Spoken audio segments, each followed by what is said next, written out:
কুরআনে একমাত্র নারী যার সম্পর্কে বলা হয়েছে তিনি জাহান্নামে প্রবেশ করবেন, সর্বকালের সবচেয়ে খারাপ নারী। তিনি ছিলেন অত্যন্ত ধনী এবং অত্যন্ত শক্তিশালী, কিন্তু এগুলো তার জন্য যথেষ্ট ছিল না। এই অভিশপ্ত নারীর অবিশ্বাস্য জীবন কাহিনী, যাকে এমনকি শয়তানও ভয় করে। উম্মে জামিলের সংগ্রাম, ইসলামের বিরুদ্ধে অবিশ্বাসের যুদ্ধ। আজকের ইসলামের শত্রুদের বোঝার জন্য প্রথমে তাকে বুঝতে হবে। তিনি প্রথম সেই কৌশলগুলো ব্যবহার করেছিলেন যা আজও ইসলামের শত্রুরা ব্যবহার করে। তিনি তার স্বামীকে বিশ্বাস প্রত্যাখ্যান করতে প্ররোচিত করেছিলেন এবং তার ক্ষমতা ব্যবহার করে মুসলিমদের উপর নির্যাতন চালিয়েছিলেন। এমন এক নারীর গল্প যিনি এতটাই খারাপ ছিলেন যে শয়তানও অবাক হয়ে যেত। কে ছিলেন সেই নারী যাকে আল্লাহ তাআলা কোরআনে অভিশপ্ত হিসেবে উল্লেখ করেছেন তা কিছুক্ষণের মধ্যে জানতে চলেছেন। তাই আমাদের সাথেই থাকুন এবং শুনতে থাকুন সেই চাঞ্চল্যকর কাহিনী যা আপনার হৃদয়কে নাড়িয়ে দিবে। উম্মে জামিল জন্মেছিলেন কুরাইশ গোত্রে, মক্কার সবচেয়ে শক্তিশালী গোত্রগুলোর একটি। তার পিতা হাব্ব ইবনে উমাইয়া ছিলেন মক্কার সম্মানিত নেতাদের একজন। এমন পরিবারে জন্ম নিয়ে তিনি বড় হয়েছিলেন প্রাচুর্য আর মর্যাদার মাঝে। কিন্তু এই উচ্চ মর্যাদা তার অন্তরকে ভালো করেনি। শৈশব থেকেই তিনি ছিলেন উচ্চাবিলাসী, অহংকার এবং ক্রোধে ভরা। অল্প বয়সে তিনি বিবাহ বন্ধনে আবদ্ধ হন আবু লাহাবের সাথে, যিনি ছিলেন আব্দুল মুত্তালিবের পুত্র।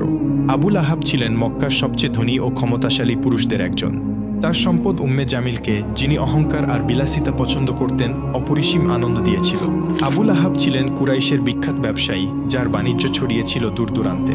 উম্মে জামিল এই সম্পদ ব্যবহার করে মক্কার সবচেয়ে আলোচিত নারীদের একজন হয়ে উঠলেন। কিন্তু তিনি শুধু তার স্বামীর সম্পদের ছায়ায় বসে থাকতেন না। তার সবচেয়ে বড় অস্ত্র ছিল তার তীক্ষ্ণ জিহ্বা। তিনি তার চারপাশের নারীদের উপর প্রভাব বিস্তার করতেন, গুজব ছড়াতেন, যাকে ঘৃণা করতেন তার নাম নষ্ট করার চেষ্টা করতেন। এই কাজ তাকে আরও গর্বিত করত। কিন্তু আসল সত্য ছিল, তিনি ভয় পেতেন, তার ক্ষমতা আর মানুষের সম্মান হারানোর ভয়। মক্কায় যখন মানুষ বাণিজ্যে ব্যস্ত থাকত, কেউ কেউ তাদের গোত্রের সম্মান রক্ষায় মগ্ন থাকত।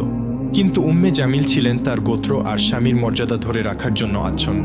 তার কাছে সবচেয়ে গুরুত্বপূর্ণ ছিল কুরাইশের নেতৃত্ব, বিশেষ করে উমাইয়া পরিবারের প্রভাব। কিন্তু একদিন মক্কার বাতাসে এমন এক খবর ছড়িয়ে পড়ল যা তার অন্তরে বিপর্যয় নিয়ে এল। নবী মুহাম্মদ সাল্লাল্লাহু আলাইহি ওয়াসাল্লাম ঘোষণা করলেন, আমি আল্লাহর রাসূল। উম্মে জামিলের জন্য এই কথা ছিল ঝড়ের মতো। তিনি নবীর পারিবারিক বংশ ভালোভাবে জানতেন। তিনি ছিলেন হাশিম পরিবারের, যা কুরাইশের একটি শক্তিশালী শাখা। কিন্তু যদি তিনি সত্যিই নবী হন, তাহলে তার ক্ষমতা কি বিপদে পড়বে না? তার জন্য এটি সত্য মিথ্যার প্রশ্ন ছিল না, এটি ছিল নিয়ন্ত্রণের লড়াই। যদি ইসলাম মক্কায় ছড়িয়ে পড়ে, কুরাইশের শাসন ভেঙে যাবে আর তার গর্বের জগৎ ধুলায় মিশে যাবে। তাই তিনি ইসলামের বিরুদ্ধে লড়াইয়ে নেমে পড়লেন প্রথম নারীদের একজন হিসেবে। তার স্বামী আবু লাহাব ইতিমধ্যেই নবীর বিরোধিতা শুরু করেছিলেন, কিন্তু উম্মে জামিল এই ঘৃণাকে আরও তীব্র করলেন।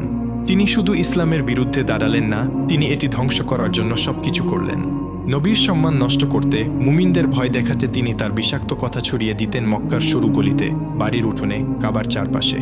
তিনি ছিলেন শুধু একজন শত্রু নন, তিনি হয়ে উঠেছিলেন ফিতনার কারণ। কিন্তু তার আসল যুদ্ধ তখনও শুরু হয়নি। উম্মে জামিলের জন্য ইসলাম ছিল শুধু একটি বিশ্বাস নয়, এটি ছিল তার জীবনের জন্য গুরুতর বিপদ।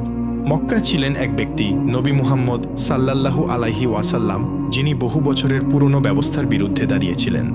আর উম্মে জামিল এই নতুন দিনের বিস্তার রোধ করতে যে কোনো কিছু করতে প্রস্তুত ছিলেন। প্রথমে তিনি এটিকে গুরুত্ব দেননি। নবীর নবুয়াতের দাবি শুনে তিনি ভেবেছিলেন এটি বেশি দিন টিকবে না। কিন্তু যখন মানুষের ভিড় তার পিছনে জড়ো হতে শুরু করলো, তখন তার অন্তরে ভয় আর ক্রোধ জ্বলে উঠল।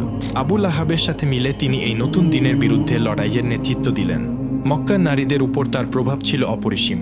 তার একটি কথা শহর জুড়ে ছড়িয়ে পড়ত দ্রুত।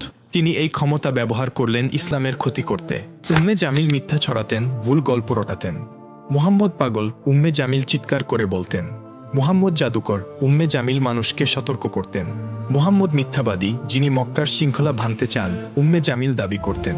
এই মিথ্যার উদ্দেশ্য ছিল শুধু মানুষকে বিভ্রান্ত করা নয়, এটি ছিল নবীর সম্মান ধুলায় মিশিয়ে দেওয়া, মানুষকে তার থেকে দূরে সরিয়ে দেওয়া। তিনি এমনকি নিম্নমানের পন্থাও ব্যবহার করেছিলেন। একদিন মক্কার বাজারে তিনি মানুষ জড়ো করে চিৎকার করে বললেন, মুহাম্মদ তার নিজের পরিবারেরও ক্ষতি করছেন। কিন্তু সত্য ছিল এর সম্পূর্ণ বিপরীত। নবী ছিলেন মক্কার সবচেয়ে সৎ, সবচেয়ে বিশ্বস্ত মানুষ। তবু উম্মে জামিল তার নামে মিথ্যা রটিয়ে চললেন। তার সবচেয়ে বড় শত্রু ছিলেন উম্মুল মুমিনিন খাদিজা রাদিয়াল্লাহু তাআলা আনহা। তিনি ছিলেন মক্কার সবচেয়ে সম্মানিত নারী এবং নবীর সবচেয়ে শক্তিশালী সমর্থক। উম্মে জামিল খাদিজার প্রতি তীব্র হিংসা পোষণ করতেন। তিনি তার নামে হাসি ঠাট্টা করতেন, মক্কার নারীদের তার বিরুদ্ধে খেপিয়ে তুলতেন, তাকে একা করে দেওয়ার চেষ্টা করতেন। তিনি খাদিজার সাথে দেখা করা নারীদের হুমকি দিয়ে বলতেন, তোমরা যদি তার সাথে মিশতে থাকো আমরা তোমাদের সমাজ থেকে বের করে দেব। কিন্তু খাদিজার শান্ত মর্যাদা, তার অটল বিশ্বাস উম্মে জামিলের সমস্ত চক্রান্ত ব্যর্থ করে দিল। তার অন্তরে ছিল নবীর প্রতি অগাধ ভালোবাসা, যা উম্মে জামিলের ক্রোধের চেয়ে অনেক বড় ছিল। উম্মে জামিল শুধু কথায় থামেননি, তিনি ইসলামকে থামানোর জন্য হাত পা সবই চালিয়েছিলেন। তিনি নতুন মুসলিমদের ভয় দেখানোর, তাদের ইসলাম ত্যাগ করতে বাধ্য করার পরিকল্পনা করতেন। তিনি কুরাইশ নেতাদের উস্কে দিতেন মুসলিমদের উপর চাপ বাড়াতে। তিনি নবীর পথে পাথর আর কাঁটা ফেলে তার ক্ষতি করার চেষ্টা করতেন। তিনি মানুষকে উৎসাহ দিতেন মুসলিমদের বাণিজ্য আর সমাজ থেকে বাদ দিতে।